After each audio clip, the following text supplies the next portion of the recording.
Merci de nous rester fidèles. Madame et messieurs, bonsoir et bienvenue à cette édition vespérale du journal qui retient à la une de l'actualité cette écrasante victoire du tout-puissant Mazembe de Lubumbashi sur le Botswana de Mutsu des Saint-Chief cet après-midi au stade TP Mazembe de la Kamalondo, score à l'issue de la rencontre de 6 buts à 0. Et en ce qui concerne l'environnement, désormais, tous les Louchois qui ne prendront pas soin d'écurer leur caniveau seront obligés de payer des amendes dues aux immondices, une décision qui émane de la mairie de Lubumbashi. Et la population de Kachoboué pourra désormais consommer une eau potable, et cela grâce au puits forêt sous financement de l'honorable Moïse Katumbi Tchapoué. Une fois de plus, bonsoir. Je le disais tantôt dans les sommaires, le tout-puissant Mazembe vient de dynamiter la formation botswanaise de Mutsu des Saint-Chief 6 buts à 0 à l'occasion de 16e des finales retour de la Ligue des champions africaine. Ouverture du score à la 8e minute par Kalaba. Mputu va doubler la mise à la 16e minute et Kalaba réalisera son doublé à la 36e minute. En seconde période, Mputu, Samantha et Kulukuta vont inscrire les 3 autres buts. Ainsi, l'équipe de Lamine Ndiaye se qualifie en 8e de finale et affrontera Orlando Pirates d'Afrique du Sud. Autre chose, à présent, malgré la rareté de la pluie, les Louchois sont priés de redoubler d'ardeur pour assainir leur environnement le plus proche. Et pour la mairie de Lubumbashi, tous ceux qui ne s'occupent pas au curage des caniveaux seront sommés de payer des amendes dues aux immondices. Les détails dans cet élément de reportage. La gestion des immondices à Lubumbashi est un casse-tête pour les autorités administratives. Malgré plusieurs sensibilisations sur l'assainissement du milieu, il s'avère qu'aujourd'hui, beaucoup de Louchois n'accompagnent presque pas l'État congolais dans sa politique environnementale. À l'entrée de la ville de Lubumbashi, les excavations sont remplies et par conséquent, le dépotoir est fermé au public qui doit dorénavant aller déverser les ordures au dépotoir de la route Kasenga. À l'heure actuelle, la commune de Kampemba est réputée insalubre. Des dépotoirs sont observés presque partout, surtout dans la servitude de la Société nationale de chemin de fer au Congo, le long de la voie ferrée, où des inciviques jettent nuitamment les ordures sans que le corps de surveillance ne les inquiète. Kazi ya assainissement ya ville hatutaichoka. Kazi ya assainissement ya ville ni kazi yetu ya kila siku. Hapana kazi yetu ya maire au ya bourgmestre au ya chef de quartier au ya baba gouverneur. Kazi ya assainissement tunarepete kusema ni kazi ya kila mtu. Ndio maana wakati tunakuta ke bintu ya bindeke fazi fulani tunapinir ule mtu mnyoa ile fazi. Parce que tunapaswa kuweka mkisho kama assainissement ni kazi yetu shobote. Puisque kama malari inakuya haita chakula sema huyu njoo aita mbamba fulani njoo aita bamba. Dorénavant, les habitants qui ne s'occuperont plus d'assainir ou de curer la canalisation au devant de leurs parcelles respectives seront sommés de payer des amendes dues aux immondices. L'assainissement de l'environnement est l'affaire de tout le monde car la santé n'a pas de prix. On parle toujours environnement. Il y a un peu plus de 3 mois que la campagne de reboisement organisée par les ministères provinciaux de l'environnement a été lancée. Ces derniers jours, cette opération s'effectue dans différents recoins de la ville de Lubumbashi et cela dans les buts de doter à la ville des arbres. Un reportage de Flavie Kinsala et Mamie Hélène Kalidou. Depuis le début de la semaine en cours, le ministère provincial de l'environnement a procédé à la campagne de reboisement dans différents quartiers résidentiels de la ville de Lubumbashi. Ceci dans le but de remédier à la situation de coupe abusive de bois. Et c'est un total de 30 000 plantules qui sont en train d'être mises en terre. Parmi les gens qui sont pointés du doigt dans la coupe illicite des arbres, les vendeurs de charbon de bois.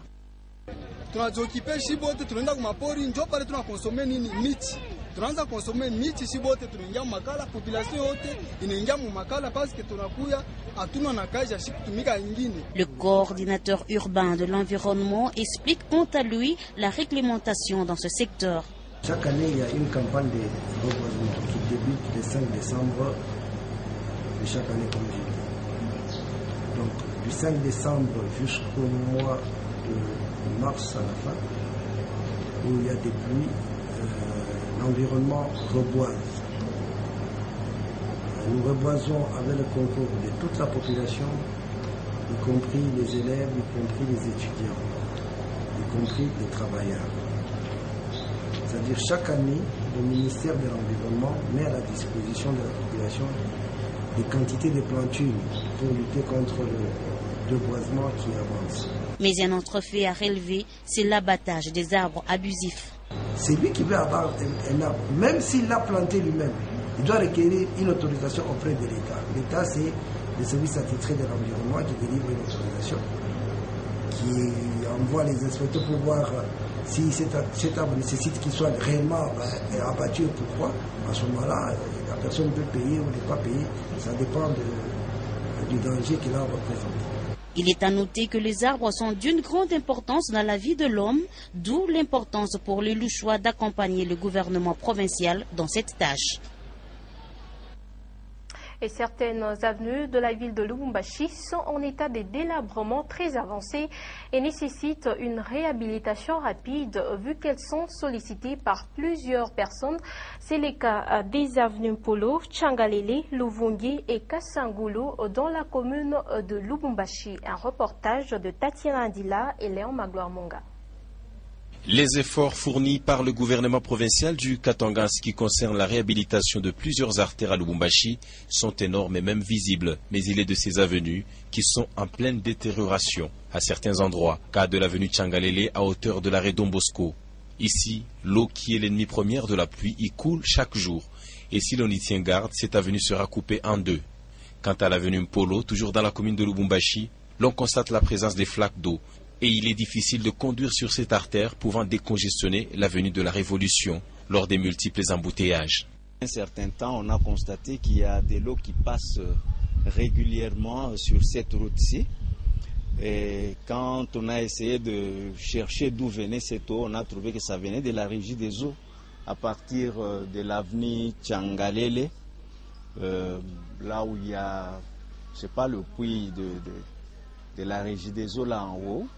Mais depuis plus de 2 mois, nous constatons toujours cette eau qui ne cesse d'abîmer l'avenue et les gens éprouvent d'énormes difficultés à rouler sur cette voie. Enfin, sur l'avenue Luvungi, l'urgence s'impose, surtout en ce début de saison sèche où il est difficile de faire face à la poussière qui s'élève à chaque passage de véhicule. L'ordre public a été troublé les matins de ce dimanche à la Kenya pour cause d'un conflit parcellaire entre l'acheteur d'une maison et son propriétaire. Les détails dans cet élément des reportages avec Sandra Omba et Mike Mbimba. À première vue, l'on parlerait d'une simple causerie. Mais la réalité est que c'est un conflit opposant d'une part un acquéreur de cette parcelle située sur le boulevard Katouba à son ancienne propriétaire. L'affaire conclut pour 120 000 $ américains et il était prévu que les 50 000 $ américains restants sur les 120 000 $ devraient être versés le 14 avril en cours pour solder le compte. Mais avant l'échéance, la propriétaire a estimé qu'elle pouvait encore faire louer ou vendre sa maison à certains opérateurs économiques. Une situation que le premier acheteur ne digère pas. Ceci a conduit à des tiraillements entre les deux camps. Des jets de pierres, des pneus brûlés et même des insultes étaient au rendez-vous.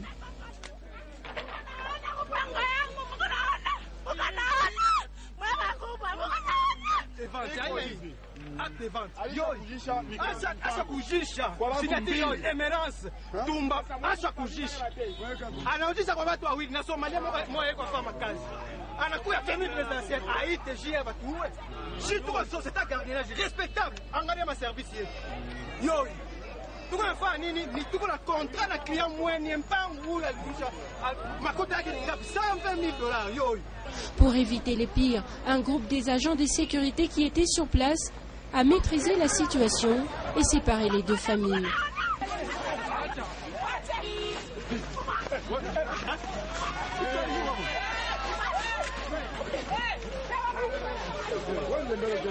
Toutefois, l'ordre public a été troublé la matinée Ce qui soulève encore la question des gestions des conflits fonciers dans la ville de Lubumbashi. Et sur les plans nutritionnels, les habitants de Lubumbashi consomment en séjour des chenilles vendues dans différents marchés de la place. Et selon un médecin, il existe des chenilles qui peuvent être consommées et d'autres porteuses des poisons nuisibles à la santé. Suivez. Les chenilles, cet aliment local hautement nutritif par sa richesse en protéines et en vitamines, 2 fois plus nourrissante que la viande, est beaucoup plus apprécié par la population louchoise. Très visible ces derniers temps sur le marché louchois, il est aussi facilement digestible par les enfants et surtout par ceux qui ont un problème de santé, comme nous le précise le docteur Peter, médecin interniste. Nous disons que la consommation de la chenille est 2 fois plus nourrissante que la consommation d'une viande, par exemple comme la viande de bœuf. Parce que dans la chenille, nous trouvons des éléments, des éléments de protection. Puisque dans l'alimentation, nous avons des éléments de protection et des éléments de construction. Pour construire les corps, grandir, tout ça, là, on a beaucoup plus de vitamines contenant des hormones de croissance. Mais pour la protection contre les maladies, renforcer un peu plus des anticorps, nous avons beaucoup plus besoin des protéines. Quand nous rencontrons un enfant ou une personne qui fait une malnutrition sévère ou une personne qui est atteinte par le virus, la VIH, nous recommandons la bouillie et sur base beaucoup plus de la chenille. Mais toutes les chenilles ne sont pas comestibles. Il va falloir différencier ces insectes parce qu'il y en a aussi de ces espèces-là qui sont porteuses des poisons. Ils ont parfois des larves, ils ont parfois des écailles qui renferment du poison. C'est ce qui n'est pas bien impropre à la consommation humaine. À en croire le médecin, c'est donc un aliment à consommer avec modération.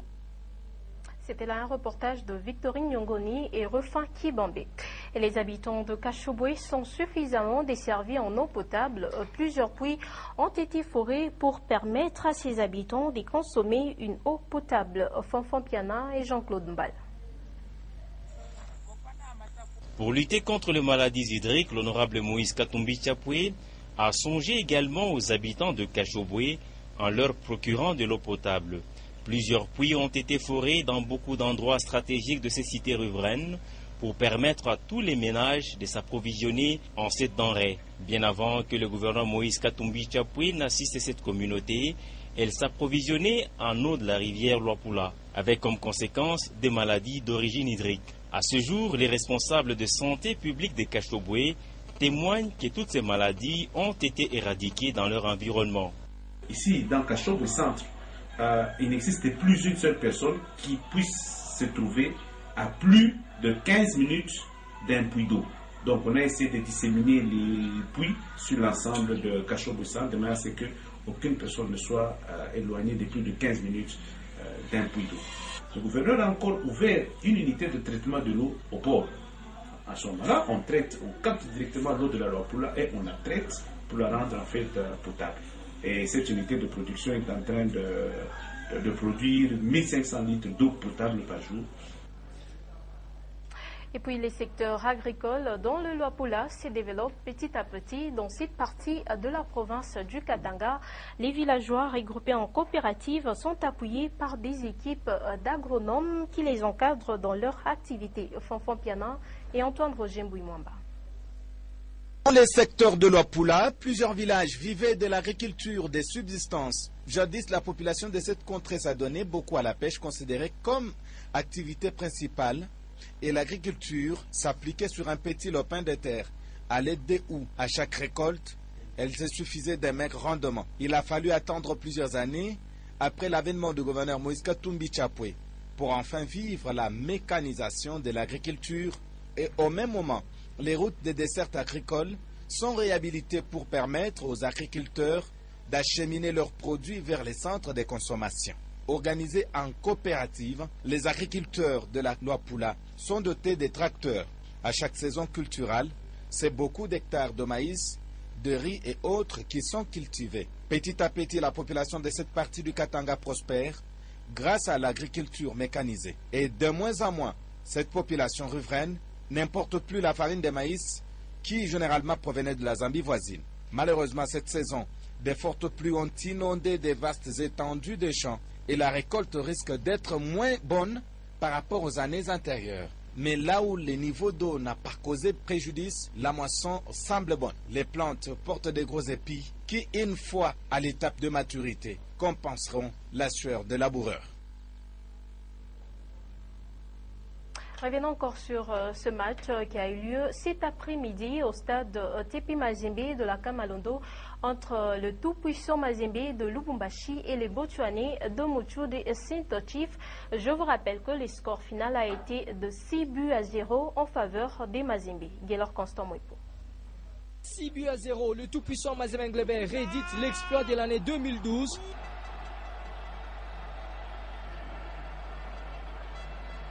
Cette fois, la victime provient du Botswana. Moutchoudi Senta Chiefs a été véritablement broyé par la machine noire et blanc.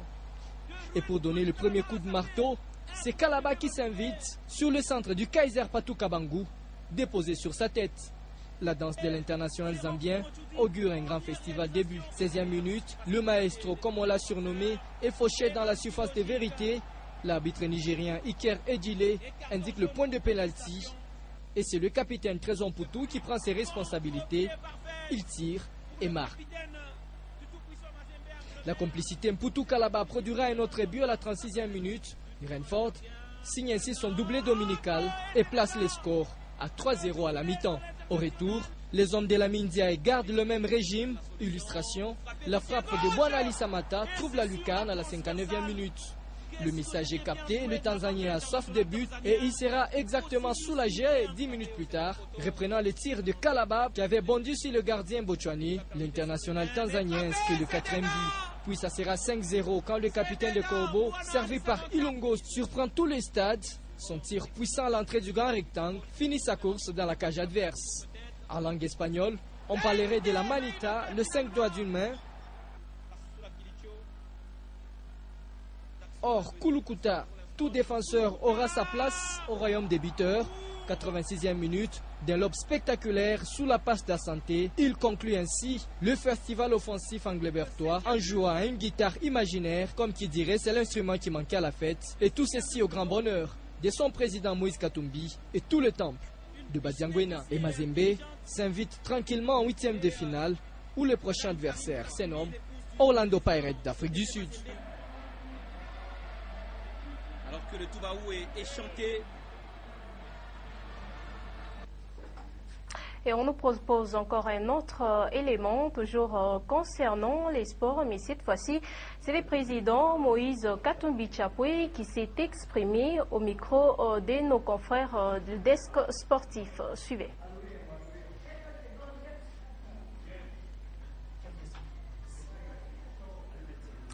Voilà, je disais que nous allons suivre cet élément, toujours en rapport avec les sports. C'est le président du tout-puissant Mazembe, Moïse Katumbi Chapwe, qui s'est exprimé, toujours en rapport avec ce match qui a opposé le tout-puissant Mazembe au Moutchou de Saint-Chief de Botswana. Voilà, Madame, Monsieur, vous aurez à suivre cet élément dans nos prochaines éditions. Fin complète de cette édition du journal. Madame, Monsieur, je vous rappelle le principal titre. Écrasante victoire du tout-puissant Mazembe de Lubumbashi sur le Botswanais de Moutchou de Saint-Chief cet après-midi au stade Tepi Mazembe de la Kamalondo. Score à l'issue de la rencontre 6-0. Et en ce qui concerne l'environnement, désormais, tous les Louchois qui ne prendront pas soin d'écurer leur caniveau seront obligés de payer des amendes dues aux immondices, une décision qui émane de la mairie de Lubumbashi. Et la population de Kachoboué pourra désormais consommer une eau potable, et cela grâce au puits forêt sous financement de l'honorable Moïse Katumbi Chapwe. Merci de nous avoir suivis. Madame, Monsieur, restez fidèles au programme de Nyota à Télévision. Au revoir.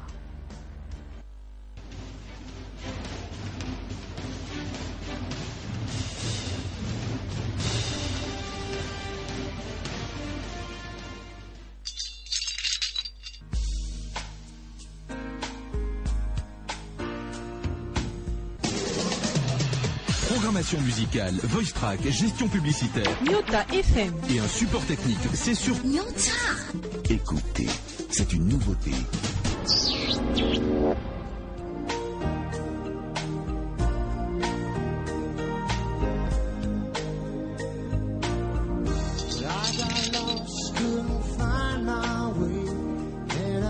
There's nothing more to say.